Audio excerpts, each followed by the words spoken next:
I recently met a young Navy lieutenant named Brad Snyder who'd been blinded by an IED explosion in Afghanistan.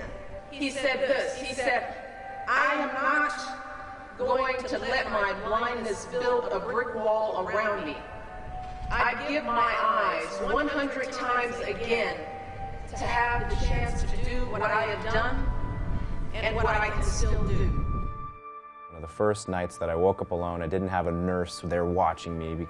I wake up, it's a difficult realization, that first moment, when you realize I'm blind and I can't see and I may never be able to see. You know, I look around every day and think of how many things I see that are so beautiful. I was in the other room and I heard him swear, and I came back and I said, "What's wrong?" And he goes, "I can't believe this. It's so horrible to be lost in your own house."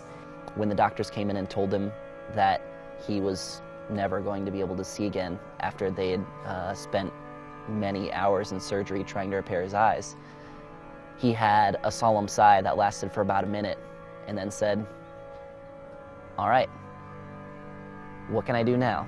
Early high school, he said, "I want to go to the Naval Academy." He wasn't going to stop until he made that happen. When he got into the Naval Academy, he said, "I want to go EOD." He wasn't going to stop until he made that happen. And then he got hurt, got in a hospital bed.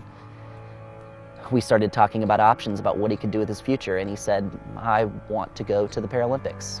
I was smaller than everyone else. I didn't have the advantage of height or an enormous amount of talent.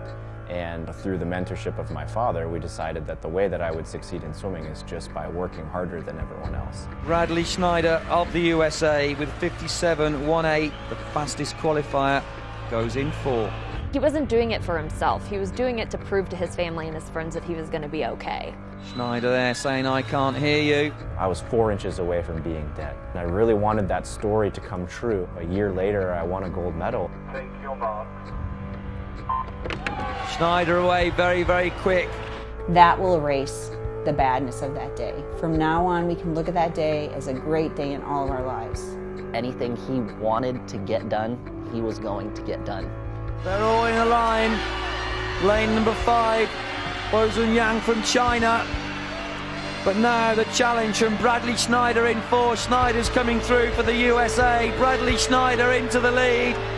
Into the final stroke, 57.43. Schneider, he takes it. 4:32.41, faster than the small. It's a gold medal for him. Brad took the medal and put it on my neck and said that this was the medal that we had won together for our fight for the last year. So that was says a lot about what that moment was to all of us. Distinctly, we were having dinner one night a few days after he'd returned from the Paralympics, and looked up at me, looked through me, and said,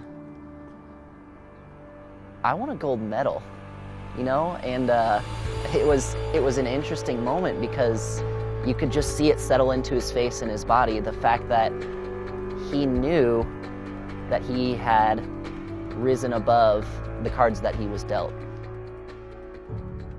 Brad Snyder is inspiration not just to the blind community, but to everyone.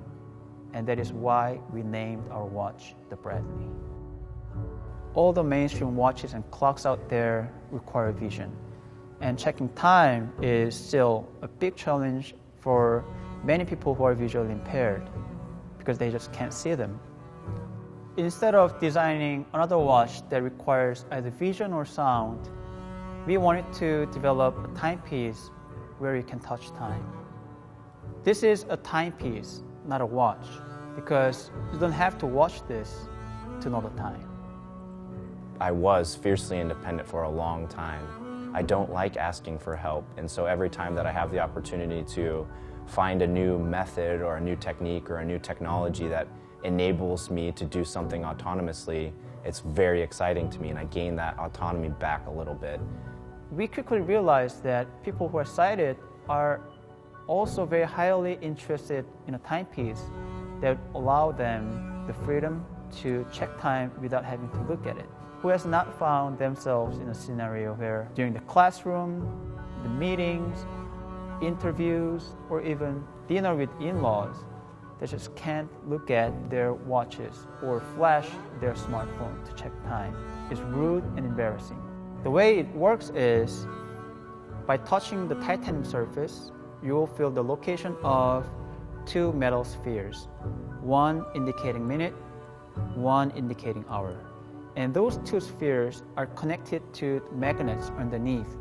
So when you touch them, if you touch them too hard, it might move a little bit, but it will always springs back to where it should be.